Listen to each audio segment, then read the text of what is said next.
Hello बच्चों, क्या हाल चाल। बढ़िया एकदम। आई होप आप सभी बहुत ही अच्छे से फाइन होंगे, बहुत ही अपने लाइफ में बहुत ही इंटरेस्टिंग चीज़ कर रहे होंगे, मौज मस्ती सब कर रहे होंगे।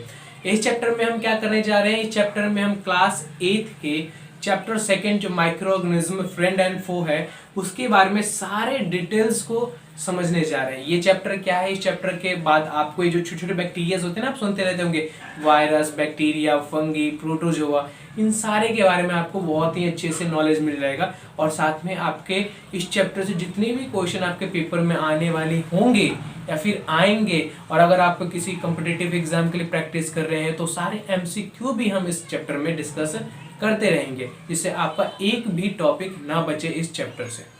तो ये कौन सा चैप्टर है, क्लास 8 के साइंस का second chapter microorganism friend and foe. बस आपको क्या करना है, इस वीडियो में लगातार बने रहना है और चीज़ों को समझने की कोशिश करना है।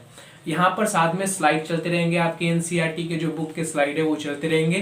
पहले मैं आपको हर टॉपिक को एक्सप्लेन करूंगा, उसके बाद क्या करना है, आपको वीडियो को स्टॉप करके आपको सारे स्लाइड्स को पढ़ लेना है एक बार, जिससे आपको एक बार और रिवीजन भी वीडियो के साथ ही होते रहेगा। उसके बाद आपको सारे टॉपिक समझ में आने लगेंगे। और इसमें हम एमसीक्यू को भी डिस्कस करेंगे। और एक चीज और, इस चैप्टर के पूरे वीडियोस को मैंने 2 पार्ट में डिवाइड किया है। इस वाले पार्ट में हम क्या करेंगे, जो माइक्रो ऑर्गेनिज्म है उसके फ्रेंडली यूज जो है ना हमारे लिए, जो यूजफुल थिंग्स है माइक्रो ऑर्गेनिज्म का, वो हम सारी चीज समझते रहेंगे। अगले जो पार्ट होगा वीडियो का, उसमें जो हार्मफुल चीजें हैं वो समझते रहेंगे कि ये जो माइक्रो ऑर्गेनिज्म होते हैं कौन कौन से डिसीज करते हैं, प्लांट में कौन कौन से डिसीज करते हैं, नाइट्रोजन साइकिल, ये सारी चीज समझते रहेंगे।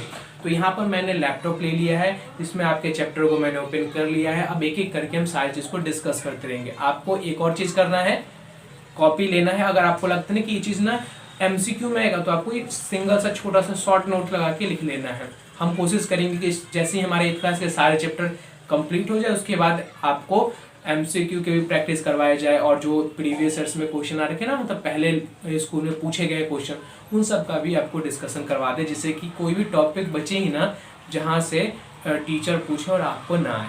तो आई होप सब चीज़ समझ में आ गया होगा। तो स्टार्ट करते हैं चैप्टर बहुत इंटरेस्टिंग है। बस आपको क्या करना है, अच्छे से पढ़ना है, मन लगा के, बिना टेंशन के। कोई भी टेंशन है तो भूल जाओ भाई, मैं हूं ना, खत्म करवा दूंगा सारे चैप्टर बहुत ही अच्छे तरीके से। और साथ में खत्म नहीं करवाऊंगा, आपको समझा के खत्म करवाऊंगा कि सारे जो टॉपिक्स होंगे, सारे जो उसके मेन थिंग्स होंगे, सब आपके हैंड के फिंगर टिप्स पे होंगे। डेट मीन्स जैसे कोई पूछेगा ये क्या है, आप तुरंत ही उसका आंसर दोगे। तो स्टार्ट करते हैं चैप्टर का नाम है microorganism friend and foe. अब देखो, friend and foe, microorganism friend and foe. तो देखो, एक महान आदमी थे, उन्होंने कहा ना कि आप चैप्टर को 30% जानते हैं अगर आप उस चैप्टर की मीनिंग को जानते हैं। यानी चैप्टर का जो भी नाम है ना, अगर उसकी मीनिंग को अगर आप जानते हैं, यानी आप उस चैप्टर में 30% आप ऐसे ही जान गए अगर आपको चैप्टर का नाम पता है। तो वो क्या है, microorganism friend and foe. तो पहले समझते हैं कि माइक्रो ऑर्गेनिज्म फ्रेंड एंड फो, जो चैप्टर का नाम लग रखा है राइटर ने, उसका मतलब क्या है। माइक्रो ऑर्गेनिज्म पहले समझते हैं कि माइक्रो ऑर्गेनिज्म क्या होता है, क्योंकि आप अब पहली बार आए हैं तो आपको पता नहीं होगा कि माइक्रो ऑर्गेनिज्म क्या होता है। तो सर, जो माइक्रो ऑर्गेनिज्म होते हैं ना, माइक्रो ऑर्गेनिज्म वो छोटे छोटे जीव होते हैं जिनको हम अपने नेकेड आइज से नहीं देख सकते, यानी अपने ये जो खाली आंखें हैं ना उनसे नहीं देख सकते। आपने सुना होगा ना, मम्मी कहती है हाथ धो के खाना खाओ, ये कहीं भी बाहर से आए हो तो नहा लो, जैसे कि आप कोविड में होंगे तो अब तो बहुत पता चल गया होगा इनके बारे में। क्यों मम्मी हाथ धोने के लिए बोलती है, क्योंकि हमारे हाथ में ना बहुत सारे जर्म्स और बैक्टीरिया रहते हैं, जो हम जिसको ऐसे खाली हाथों से देखोगे ना, ऐसे कि बैक्टीरिया है या नहीं है तो आपको नहीं दिखेंगे, लेकिन वो होते हैं। तो इन्हीं को हम कहते हैं माइक्रो ऑर्गेनिज्म। माइक्रो ऑर्गेनिज्म कौन होते हैं, ऐसे छोटे लिविंग थिंग्स जिनको हम नेकेड आइज से नहीं देख सकते, उनको हम माइक्रो ऑर्गेनिज्म कहते हैं। फिर चैप्टर में है friend and foe. That means ये माइक्रो ऑर्गेनिज्म फ्रेंडली भी बिहेव करते हैं, और फो मतलब होता है दुश्मनी, यानी हमारे लिए ना डिसीज भी कॉज करते हैं। तो इस चैप्टर में हम क्या समझ रहे हैं, माइक्रो ऑर्गेनिज्म किस तरह से हमारा फ्रेंड है और किस तरह से हमारा दुश्मन है, वो हम समझते रहेंगे। तो चैप्टर का मीन्स तो आपको समझ में आ ही गया होगा कि माइक्रो ऑर्गेनिज्म फ्रेंड एंड फो जो चैप्टर का नाम है उसका मतलब क्या है। तो अब इसके बाद हम नीचे चलते हैं। तो यहाँ पर सबसे पहले वही चीज आते हैं क्या, कि माइक्रो ऑर्गेनिज्म क्या होते हैं। तो मैंने अभी आपको माइक्रो ऑर्गेनिज्म के बारे में बताया भी कि माइक्रो ऑर्गेनिज्म क्या है। माइक्रो ऑर्गेनिज्म एक लिविंग थिंग है जिसको हम नेकेड आई से नहीं देख सकते। क्या बोलेंगे हम, microorganism is a living thing that can not be see by naked eyes, यानी एक ऐसा लिविंग थिंग है जिसको हम नेकेड आइज से नहीं देख सकते हैं, उसको हम माइक्रो ऑर्गेनिज्म कहते हैं। अब ये माइक्रो ऑर्गेनिज्म बहुत तरह के होते हैं, बैक्टीरिया हो गया, वायरस हो गया, फंगस हो गया, तो ये कुछ तरह के माइक्रो ऑर्गेनिज्म होते हैं जिसको आपको अगले पैराग्राफ में आपको देखना है। अभी आपको जैसे मैंने बताया ना माइक्रो ऑर्गेनिज्म क्या है, तो ये जो पहला वाला जो पैराग्राफ है उसको आपको एक बार पढ़ लेना है वीडियो को स्टॉप करके। तो अगर हम आगे चलते हैं इस चैप्टर में, तो वहां पर देखते हैं कि जो माइक्रो ऑर्गेनिज्म है ना, मेनली उसको 4 ग्रुप में बांटा गया है। यानी जितने भी माइक्रो ऑर्गेनिज्म हमारे इन्वायरमेंट में है, मेनली 4 तरह के माइक्रो ऑर्गेनिज्म हमारे ग्रुप में बांटा हुआ, मतलब 4 तरह के माइक्रो ऑर्गेनिज्म होते हैं। पहला बैक्टीरिया, फंगी, प्रोटोजोआ और एल्गी। क्या है 4 ग्रुप, मेरे साथ बोलो, बैक्टीरिया, प्रोटोजोआ, फंगी और एल्गी। एल्गी और एल्गा भी बोलते हैं इसको। तो ये मेन 4 ग्रुप है जिसमें माइक्रो ऑर्गेनिज्म को डिवाइड किया गया है। यानी अगर आप आसपास देखेंगे ना, कितने भी माइक्रो ऑर्गेनिज्म देखें, तो यही 4 तरह के माइक्रो ऑर्गेनिज्म मिलेंगे। या तो वो बैक्टीरिया हो सकता है, या तो फंगस, या तो एल्गा, या तो फिर प्रोटोजोआ हो सकता है। एक ही करके सारे चीज हम डिस्कस भी करते रहेंगे कि क्या है फंगस, क्योंकि आप पहली बार आए तो आपको ये नहीं पता होगा, सर जी आपने बोल तो दिया बैक्टीरिया क्या है, बैक्टीरिया तो चलो सुना सुना लगता है, प्रोटोजोआ हमें नहीं पता। तो सब चीज डिस्कस करते रहेंगे हम। तो यहाँ पे 4 तरह के मेनली बांटा गया 4 तरह के ग्रुप में। तो अगर आपसे कोई पूछे कि how many types of microorganism we have, that means microorganism कितने तरह के हमारे पास होते हैं, तो आपको बोलना है 4 तरह के। कौन कौन से, एल्गी, बैक्टीरिया, प्रोटोजोआ और फंगी। एक और होता है जिसको आपने बहुत ही सुना होगा, इस दिन में तो बहुत ही सुना होगा, आसपास के कुछ महीनों में, सालों में, वो होता है वायरस। तो सर वायरस ना एक specific type of micro organism में वायरस भी है, लेकिन वो क्या है, एक स्पेसिफिक टाइप, स्पेसिफिक मतलब खास तरह का माइक्रो ऑर्गेनिज्म है वो, क्योंकि वो ना बहुत ही ज्यादा मतलब ऐसा बिहेव करता है कि अगर आप उसके बारे में समझेंगे तो आप कहेंगे कि अरे यार ये क्या है। देखो मैं समझाता हूँ क्या है। वायरस को हमने क्यों स्पेसिफिक थिंग में रखा गया है, क्योंकि देखो जो वायरस हमारे बॉडी से बाहर रहते हैं, मान लो कि ये वायरस यहाँ पर बाहर है, मेरे बॉडी में नहीं है, भी आया है बाहर, कहीं पर जमीन पर है, हवा में है, तो जब वो बाहर रहते हैं ना, हमारे बॉडी के बाहर रहते हैं, तो वो नॉन लिविंग चीज़ों की तरह बिहेव करते हैं। यानी ऐसा बिहेव करते हैं कि वो जिंदा है ही नहीं, उनके बॉडी के अंदर रिप्रोडक्शन नहीं होता, उनके बॉडी के अंदर डाइजेशन नहीं होता। ये सब चीज़ तो जरूरत है ना लिविंग थिंगों में, लेकिन वायरस में ऐसा कुछ चीज़ नहीं होता। जब वो बॉडी के बाहर रहते हैं, यानी किसी भी बॉडी के बाहर रह रहा है वो, तो ये सारे चीज़ नहीं दिखाता है, वो नहीं लगता है, ऐसा बिहेव देखने में ऐसा लगता है जैसे कि वो नॉन लिविंग थिंग है। लेकिन जैसे ही ये फूड के द्वारा, एयर के द्वारा, इन सारी चीज़ों के द्वारा जैसे हमारे बॉडी में एंटर करता है, तो ये लिविंग कैरेक्टर को शो करने लगता है। यानी बाहर रहेगा तो नॉन लिविंग थिंग, जैसे ही बॉडी में एंटर किया तो लिविंग थिंग के कैरेक्टर को शो करने लगता है। इसी कारण से हम इसको स्पेसिफिक थिंग में रखते हैं। बैक्टीरिया बाहर भी लिविंग शो करता है और अंदर भी लिविंग शो करता है, लेकिन वायरस जो है वो स्पेसिफिक है। क्यों? क्योंकि बाहर तो नॉन लिविंग चीज़ों की तरह बिहेव करता है, लेकिन जैसे ही अंदर आए वो लिविंग तरह के बिहेव करने लगता है।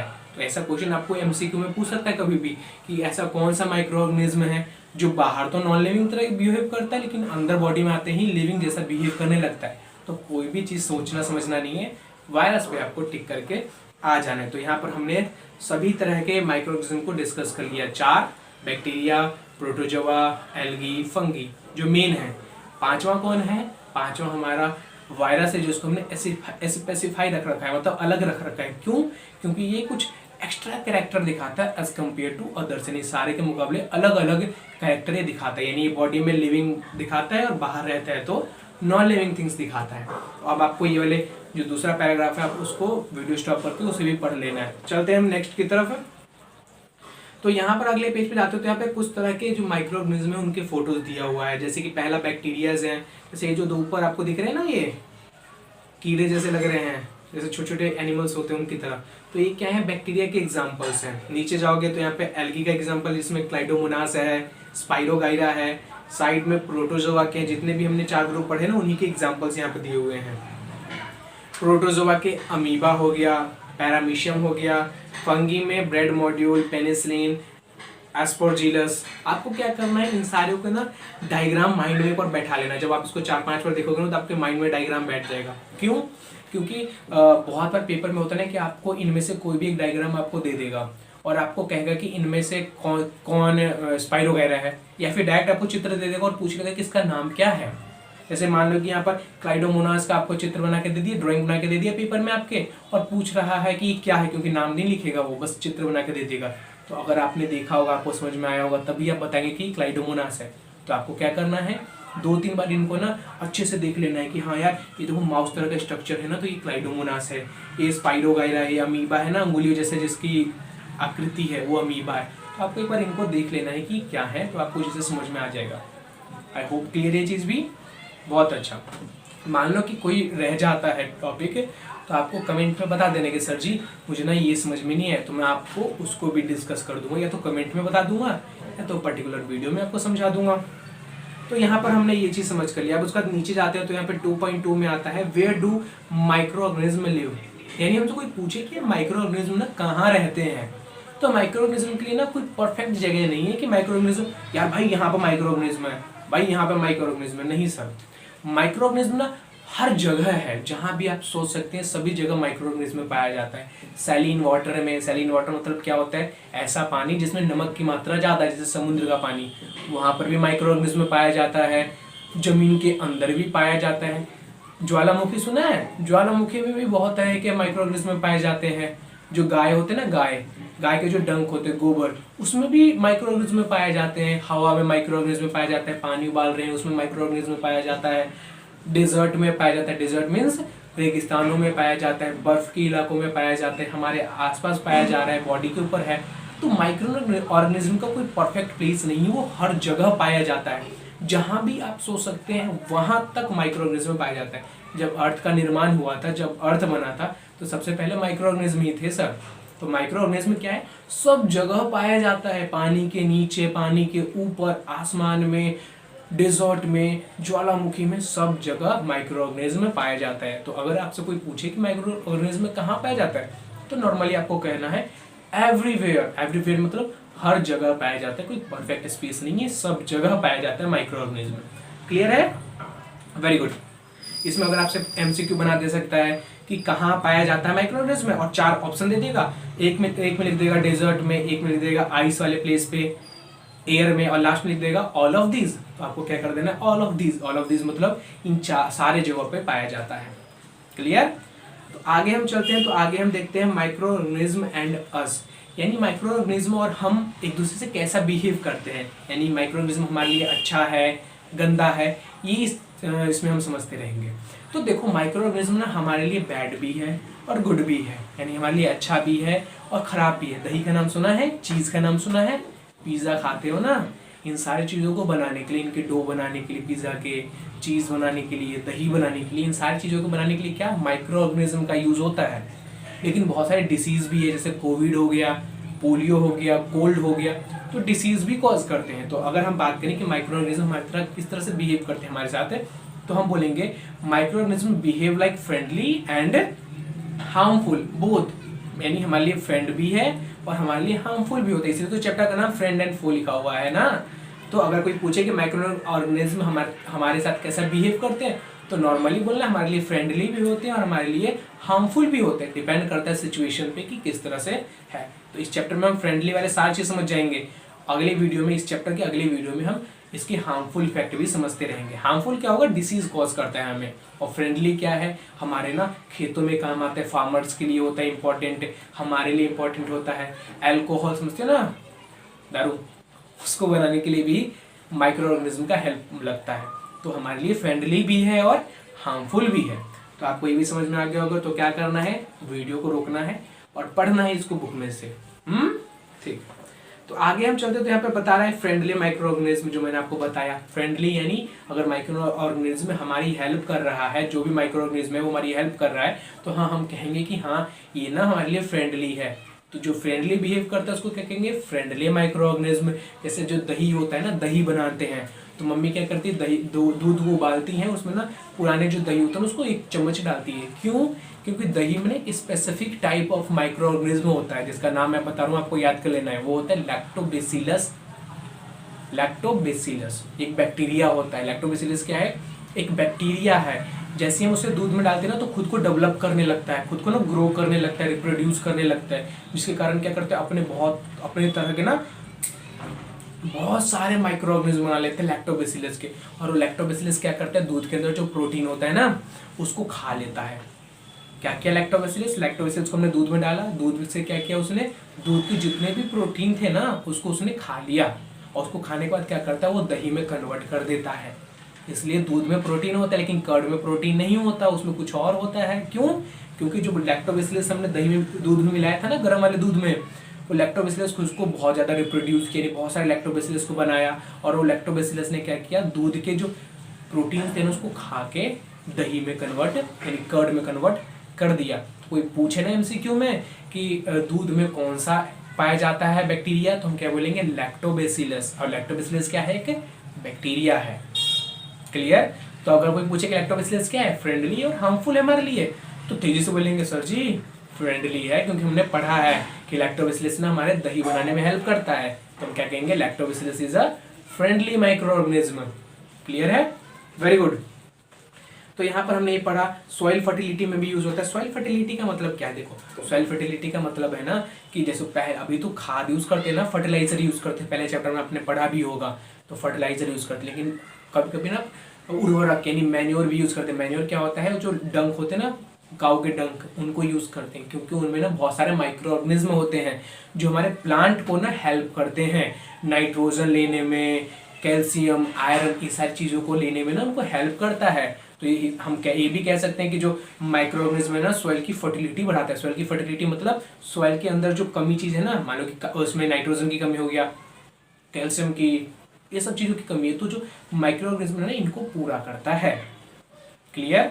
तो सॉइल फर्टिलिटी पता चला कैसे सॉइल फर्टिलिटी में हेल्प करता है माइक्रो ऑर्गेनिज्म, पता चल गया होगा आपको। तो यहाँ पर हमने सॉइल फर्टिलिटी भी कर लिया, तो आपको इसको भी पढ़ लेना। फिर यहाँ पर making of curd and bread है कि कर्ड कैसे बनाते हैं, जो मैंने आपको समझा दिया कि गर्म दूध में जब हम दही डालते हैं ना पुराना वाला, तो उसमें लैक्टोबैसिलस होता है। उस लैक्टोबैसिलस ने क्या किया, खुद को डेवलप किया बहुत सारा, और दूध के प्रोटीन को खाकर दही में कन्वर्ट कर दिया।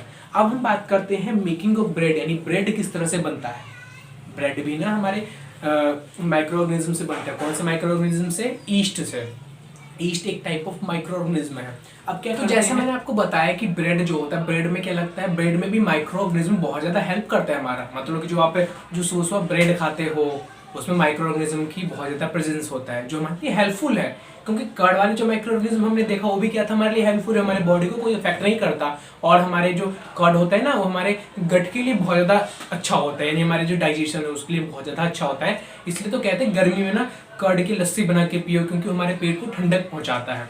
तो माइक्रो ऑर्गेनिज्म अच्छे होते हैं, जैसे लैक्टोबैसिलस हो गया जो दूध में यूज हो रहा था। और अब हम पढ़ रहे हैं बैक्टीरिया मतलब ईस्ट के बारे में, जो क्या करता है, ब्रेड की मेकिंग में बहुत ज्यादा हेल्प करता है। ब्रेड हो गया, आपके भटूरे हो गए, फेवरेट है ना, तो उसमें भी बहुत ज्यादा हेल्प करता है कौन, ईस्ट। इडली हो गया, उसमें भी ईस्ट जो होता है एक बहुत ही अच्छा इंपॉर्टेंस निभाता है, क्योंकि वो हमारे लिए हेल्पफुल होता है। तो कैसे होता है वो अब समझते हैं। जैसे कि मान लो कि भटूरे समझ लेते हैं, या फिर समझ लेते हैं कि ब्रेड किस तरह से बनता है। तो ब्रेड के पहले डो बनाया जाता है, डो यानी मैदे का डो बना लिया जाता है, उसमें ईस्ट डाल दिया जाता है। ईस्ट क्या है, एक तरह का माइक्रो ऑर्गेनिज्म है। जैसे उस ईस्ट को डालते हैं और कुछ टाइम के लिए उसको छोड़ देते हैं। ईस्ट क्या करता है, ईस्ट उस जो मैदा होता है उसको खा खा के उसको फुला देता है। डेट मीन्स उसके जो डो होते हैं ना, मान लो कि इतना सा है, तो कुछ टाइम बाद आपको उसको छोड़ दोगे तो देखोगे कि इतना हो गया है। क्यों? क्योंकि उसके अंदर ना कार्बन डाइऑक्साइड बढ़ जाता है, कार्बन डाइऑक्साइड। इसी कारण से आपने देखा होगा कि ब्रेड जो होता है, ब्रेड में छोटे छोटे होल्स क्यों होते हैं, छोटे छोटे पोर्स क्यों होते हैं, वो भी समझ लेते हैं। आज एक क्वेश्चन मैंने देखा था कि उसमें पूछा था कि ईस्ट डो में कौन सा गैस रिलीज करता है। तो आपको याद रखना है कि ईस्ट क्या करता है, डो के अंदर जाता है, कुछ देर बाद उसमें कार्बन डाइऑक्साइड रिलीज करता है। कौन सा? CO2, carbon dioxide. अब क्या होता है, समझते हैं कि हमने ईस्ट मिला दिया, डो को कुछ देर तक छोड़ दिया, फूल के पफी हो गया, पफी समझते हो, फूल गया है वो। अब जैसे ही उसको बेक करते हैं तो क्या होता है, बेक करने के बाद जो कार्बन डाइऑक्साइड है ना, गैस को जब हम गर्म करते हैं तो ऊपर जाना चाहता है। तो जैसे हम उसके बेक करते हैं तो कार्बन डाइऑक्साइड ऊपर जाना चाहता है, और ऊपर जाने के चक्कर में वो ब्रेड के अंदर छोटे छोटे पोर्स कर देता है। इसी कारण से आपने देखा होगा कि ब्रेड के अंदर ना छोटे छोटे पोर्स होता है। किस कारण से? कार्बन डाइऑक्साइड कारण से। आपको समझ में आ गया होगा कि ब्रेड की मेकिंग किस तरह से करते हैं, यानी ब्रेड हम किस तरह से बनता है, और ब्रेड के अंदर जो पोर्स होते हैं वो क्यों होते हैं, और कौन सा गैस रिलीज होता है in the time of bread making, और कौन सा माइक्रो ऑर्गेनिज्म होता है ब्रेड के लिए हेल्पफुल, वो होता है ईस्ट। यानी ईस्ट हेल्प करता है ब्रेड मेकिंग के लिए। तो यहाँ पर हमने ये भी समझ लिया कि किस तरह से कर्ड बनता है और किस तरह से ब्रेड बनता है। अब अगर हम आगे चलते हैं तो यहाँ पर क्या है, एक टॉपिक है commercial use of micro organism. Commercial का मतलब होता है कि छोटे चीज के लिए नहीं, मतलब छोटे टाइप में नहीं, यानी कि 2 किलो 3 किलो चीजों के लिए नहीं, एक बड़े मात्रा में कंपनी में कहाँ यूज किया जाता है माइक्रो ऑर्गेनिज्म में, ऐसा कहाँ पर है जहाँ पर माइक्रो ऑर्गेनिज्म एक बड़े लेवल पर यूज किया जाता है, तो वो है अल्कोहल मेकिंग में। यानी जो 30 ml 60 ml दारू बनता है ना, अल्कोहल बनता है, वहां पर माइक्रो ऑर्गेनिज्म का बहुत ही ज्यादा यूज होता है। जैसे फ्रूट बियर हो गए, वाइन हो गया, इन सारे चीजों में माइक्रो ऑर्गेनिज्म का एक बहुत ही इंपॉर्टेंस रोल होता है। माइक्रो ऑर्गेनिज्म जो होते हैं वो शुगर से रिएक्ट करके, शुगर के साथ मिल के एक प्रोसेस करते हैं जिसको कहते हैं फर्मेंटेशन। क्या कहते हैं? फर्मेंटेशन। और इस प्रोसेस में क्या करते हैं, वो शुगर से अल्कोहल में कन्वर्ट करते हैं। अब आप जाके बनाने में मतलब लगा ना कि शुगर ले लिया, माइक्रो ऑर्गेनिज्म मिला दिया और आप सोच रहे हैं कि कुछ देर बाद ना भाई ये तो वोडका बन जाएगा। नहीं, ऐसा नहीं होगा, टाइम लगते हैं। तो एक इसमें कमर्शियल यूज कहाँ पर होता है? अगर कोई पूछे आपसे कि माइक्रो ऑर्गेनिज्म का कमर्शियल यूज क्या है, तो हम बोलेंगे माइक्रो ऑर्गेनिज्म का ना commercial use making of alcohol में होता है, यानी अल्कोहल को बनाने में होता है, जिस प्रोसेस को हम क्या कहते हैं? फर्मेंटेशन। यानी अगर ये भी आपसे पूछ ले कि फर्मेंटेशन क्या है, तो हम क्या बोलेंगे? It is the process by which we can make alcohol. यानी एक प्रोसेस है जिसमें हम क्या करते हैं? अल्कोहल बनाते हैं by the help of east and sugar. यानी शुगर और ईस्ट की हेल्प से हम अल्कोहल बनाते हैं, इसी प्रोसेस को हम फर्मेंटेशन कहते हैं। क्लियर है? Very good. तो अब चलते हैं नेक्स्ट टॉपिक। और एक चीज और बता देता हूँ, एमसीक्यू में आ सकता है कि इस फर्मेंटेशन का खोज किसने किया था, हु डिस्कवर फर्मेंटेशन प्रोसेस। तो we can say that normally Louis Pasteur. Louis Pasteur एक साइंटिस्ट थे जिन्होंने ये फर्मेंटेशन का जो प्रोसेस था ना उनको डिस्कवर किया था। आपको ये भी चीज क्लियर हो गया कि लुइस पॉस्चर जो है पहली बार डिस्कवर किए थे किसका? फर्मेंटेशन प्रोसेस का। तो 1 नंबर का एमसीक्यू में आ सकता है। 2 क्वेश्चन मैंने बता दिया फिर से। फर्मेंटेशन क्या है? Conversion in alcohol by the help of sugar and east. तो ये भी आ सकता है कि फर्मेंटेशन क्या है, तो ऑप्शन दे देगा conversion of sugar into alcohol. तो एक लिखा देना। तो एक तो एमसीक्यू यहाँ पर क्लियर कर दिया मैंने। दूसरा, हु डिस्कवर फर्मेंटेशन प्रोसेस, तो normally we can say that Louis Pasteur discover fermentation process. तो यानी 2 एमसीक्यू क्वेश्चन भी हमारा इस साथ ही हो गया। और जितने भी मैंने टॉपिक पढ़े हैं, अगर इतनी सा भी डाउट है कमेंट करो, हेल्प करूंगा। तो आगे हम देखते हैं। तो यहाँ पर देखते हैं कि लुइस पॉस्चर को हमने समझ लिया कि लुइस पॉस्चर ने फर्मेंटेशन का खोज किया। अब आगे आता है medical use of micro organism. यानी माइक्रो ऑर्गेनिज्म का यूज ना मेडिकल पर्पज के लिए भी होता है। यानी जब हम मेडिसिन खाते हैं ना उसमें भी माइक्रो ऑर्गेनिज्म होता है। मैंने बताया ना माइक्रो ऑर्गेनिज्म 2 तरह के होते हैं, फ्रेंडली भी और हार्मफुल भी। तो माइक्रो ऑर्गेनिज्म में मेडिकल यूज भी होता है, यानी मेडिसिन में भी माइक्रो ऑर्गेनिज्म का यूज होता है। कैसे होता है अब वो हम समझते हैं। एंटीबायोटिक का नाम सुना है कभी? अब इसके पीछे एक स्टोरी जो मैं आपको सुनाना चाहता हूँ, सुनो आप। एक साइंटिस्ट थे जिनका नाम था अलेक्जेंडर फ्लेमिंग। वो किसी चीज़ पे डिस्कवरी कर रहे थे जिसमें ना वो एक पर्टिकुलर तरह के केमिकल्स ले रखे थे। तो उन्होंने देखा कि एक जगह पे बैक्टीरिया बहुत ज़्यादा था। बैक्टीरिया एक जगह, उनके एक टेबल था ना, टेबल पे बैक्टीरिया फैला हुआ था। तो उन्होंने देखा कि जब उस पर जो केमिकल था ना, पेनिसिलिन जो केमिकल था पेनिसिलिन था। जब उन्होंने देखा कि पेनिसिलिन ना उस बैक्टीरिया वाले सरफेस पे गिरा, तो वहाँ के जो बैक्टीरिया थे ना ग्रो करना बंद कर दिए। यानी पहले तो बैक्टीरिया बहुत ज़्यादा ग्रो कर रहे थे, लेकिन जैसे ही वो केमिकल उस पर गिरा तो वहाँ के जो बैक्टीरिया थे या तो मर गए या तो ग्रो नहीं कर रहे थे। तो वहाँ से डिस्कवर हुआ मेडिकल पर्पज में माइक्रो ऑर्गेनिज्म में, और जिसको कहते हैं एंटीबायोटिक्स। आप जो भी अभी एंटीबायोटिक्स खाते हैं ना, पीसीएम हो गया यानी पैरासीटामोल, और भी होता है जाइनेक्स हो गया, ये सारे जो पैरासीटामोल है क्या है? एंटीबायोटिक्स है। एंटीबायोटिक्स मतलब एंटीबायोटिक्स वो मेडिसिन होते हैं जो बैक्टीरिया को या तो किल कर देते हैं या तो उनकी ग्रो को बंद कर देता है। तो अगर कोई तुमसे पूछे कि एंटीबायोटिक क्या है, तो एंटीबायोटिक क्या करेंगे? It is a medicine that stop the growth of bacteria. यानी या तो बैक्टीरिया के ग्रोथ को स्टॉप कर देता है या तो उनको किल कर देता है, उनको हम कहते हैं एंटीबायोटिक्स। कैसे था, किसने किया था डिस्कवर? Alexander Fleming. यानी जो अलेक्जेंडर फ्लेमिंग साइंटिस्ट थे उन्होंने इस एंटीबायोटिक्स का खोज किया था। अब इसमें एक क्वेश्चन और आता है कि give some common example of antibiotics, यानी एंटीबायोटिक्स के कुछ कॉमन एग्जांपल दो। तो यहाँ पर आप देखेंगे एंटीबायोटिक्स वाले पैराग्राफ में, तो यहाँ पर कुछ एग्जांपल है, जैसे कि स्ट्रेप्टोमाइसिन आता है, ये भूलना मत, आता है पेपर में। एंटीबायोटिक भी पूछा कि एंटीबायोटिक क्या है तो भी बताना है। साथ में पूछेगा कि what is the common example of antibiotics. अच्छा, एक टिप्स भी देता हूँ मैं अपनी तरफ से। जब भी पेपर में ये सारी चीज़ है ना, डेफिनेशन, फर्मेंटेशन क्या है, एंटीबायोटिक्स क्या है, तो आपको ना वो पूछे या ना पूछे, आपको एग्जाम्पल लिख के आना है कि टीचर कहीं से भी नंबर काटे ही ना। तो यहाँ पर आपको एंटीबायोटिक्स को मैंने बता दिया क्या है antibiotics. It is a medicine that stop और kill the growth of bacteria. अब यहाँ पर हम देखते हैं तो एंटीबायोटिक के एग्जाम्पल क्या है, स्ट्रेप्टोमाइसिन, टेट्रासाइक्लिन और एक और है एरिथ्रोमाइसिन। तो ये 3 कुछ एग्जाम्पल है एंटीबायोटिक्स के। अलेक्जेंडर फ्लेमिंग समझ में आया कौन है अलेक्जेंडर फ्लेमिंग? अलेक्जेंडर फ्लेमिंग एक साइंटिस्ट है जिन्होंने एंटीबायोटिक्स का खोज किया था। अब आगे हम चलते हैं तो यहाँ पर क्या है, एंटीबायोटिक्स के बारे में कुछ चीज़ बता रखे हैं जिसमें से एक बहुत ही इंपॉर्टेंट है। एक तरह का क्वेश्चन आता है कि हम एंटीबायोटिक को कब तक लेना चाहिए, यानी एंटीबायोटिक को जब हम यूज़ करते हैं तो एक कंडीशन होता है कि जब तक आपको डॉक्टर ने प्रिस्क्राइब किया ना तब तक हमें एंटीबायोटिक को लेना चाहिए। क्यों लेना चाहिए वो भी समझाता हूँ, बस बता नहीं रहा हूँ कि क्यों लेना चाहिए। तो एक क्वेश्चन अगर आपसे पूछे कि कब तक हमें लेना चाहिए एंटीबायोटिक्स को, तो जब तक हमें डॉक्टर ने प्रिस्क्राइब कर रखा है। क्यों? क्योंकि हमारे जो स्टमक होता है उसके अंदर ना कुछ फ्रेंडली माइक्रो ऑर्गेनिज्म भी होता है। मान लो कि आपको कोई बीमारी हुआ, डॉक्टर ने आपको कोई एंटीबायोटिक सजेस्ट किया बैक्टीरिया के लिए और आप उसको ना जिंदगी भर खा रहे हैं, 2 दिन के लिए भरो, आप 5-6 दिन के लिए खा रहे हैं कि स्कूल की छुट्टी रहे। तो ऐसा नहीं करना, जब तक आपको प्रिस्क्राइब कर रखा है तभी तक खाने। अगर मान लो कि 2 दिन तक आपने खाया उसके बाद भी आपको बुखार लगा तो आप जाके वापस डॉक्टर से मिले तब खाएं, अपने मन से नहीं खाएं। अगर अपने मन से खाएंगे तो क्या होगा, वो आपके उस बैक्टीरिया को तो खत्म जान से मारेगा ही जिसके कारण आपको बीमारी हो रखी है, लेकिन आपके फ्रेंडली बैक्टीरिया को भी खत्म कर देगा। इसी कारण से हमें कहते हैं कि जो एंटीबायोटिक होता है उसको यूज़ करने से पहले एक चीज़ ध्यान रखना चाहिए कि डॉक्टर ने जब तक प्रिस्क्राइब करवा रखा है, कब जब तक दे रखा है तब तक ही खाना चाहिए। नहीं स्कूल की छुट्टी के चक्कर में 2 दिन का बोला था 5 दिन तक आप खा रहे हैं। क्लियर है? तो एंटीबायोटिक्स क्या है? एंटीबायोटिक्स एक मेडिसिन है जो किल करता है और ग्रोथ को रोकता है, किसके? बैक्टीरिया के। और कब तक लेना चाहिए? जब तक डॉक्टर ने बता रखा है। छुट्टी के चक्कर में 10 दिन तक नहीं खाना चाहिए। तो ये चीज़ भी क्लियर हो गया होगा आपको कि एंटीबायोटिक्स क्या है। कॉमन एग्जांपल याद रख लेना आपकी कौन कौन से कॉमन एग्जांपल है एंटीबायोटिक्स की जो हेल्पफुल होगा आपके लिए। नंबर बवाल आएंगे भाई, अगर इसको देख के अच्छे से एक बार और रिवीजन कर लेते हो ना, मस्त नंबर आने वाले हैं आपके। तो इसके बाद हम चलते हैं वैक्सीन। अब ये बहुत ही अच्छा टॉपिक है वैक्सीन। जैसे आपने देखा होगा ना कि कोविड में भी बहुत ज़्यादा चल रहा था, वैक्सीन लगवा लो, वैक्सीन लगवा लो, वैक्सीन लगवा लो। अरे वैक्सीन में होता ऐसा क्या चीज़ है जो हमारे लिए हेल्पफुल होता है, यानी जो डिसीज से लड़ने में हमें हेल्प करता है। तो वही हम इसमें समझते रहेंगे और बहुत अच्छे तरीके से समझेंगे। अब मैं आपको ना स्टोरी की तरह समझाता हूँ।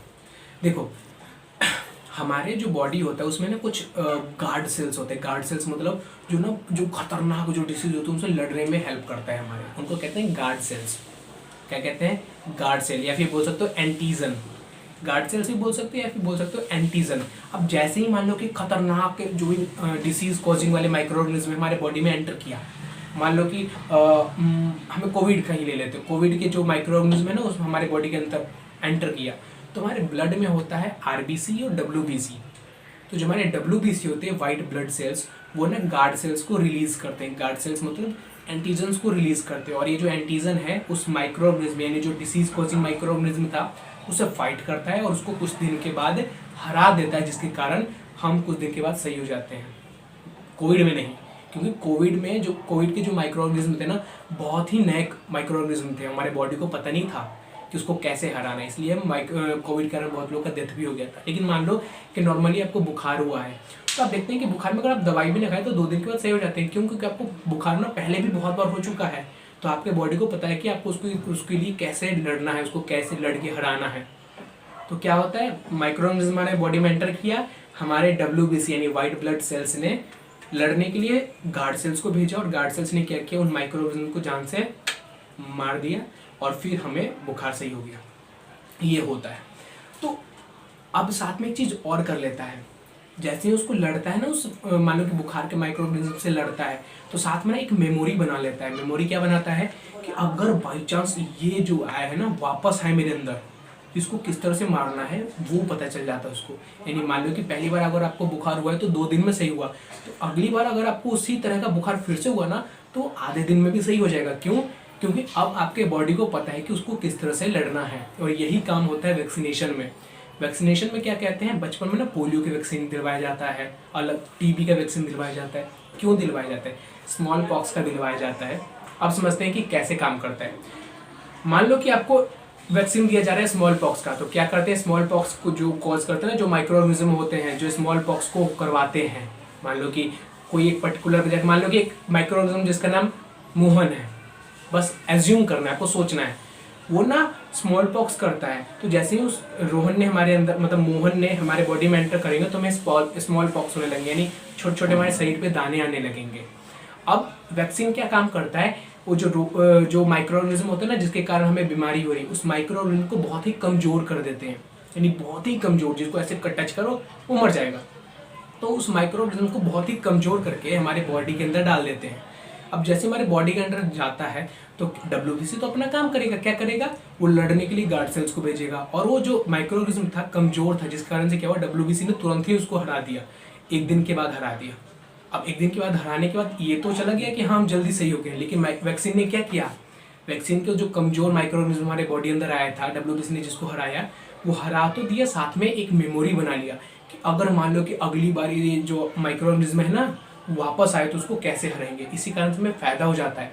मान लो कि पहली बार हमने कमजोर TB का तुम्हारे अंदर डलवा दिया वैक्सीन, तुम्हारे बॉडी ने उसको हरा दिया, लेकिन मान लो कि फ्यूचर में एक ओरिजिनल TB का माइक्रो ऑर्गेनिज्म तुम्हारे अंदर एंटर करेगा, तो जो वैक्सीन के कारण जो मेमोरी डेवलप हो गया तुम्हारे बॉडी में, उस ओरिजिनल वाले को भी जल्दी से हरा देगा। तो ऐसे काम करता है वैक्सीन।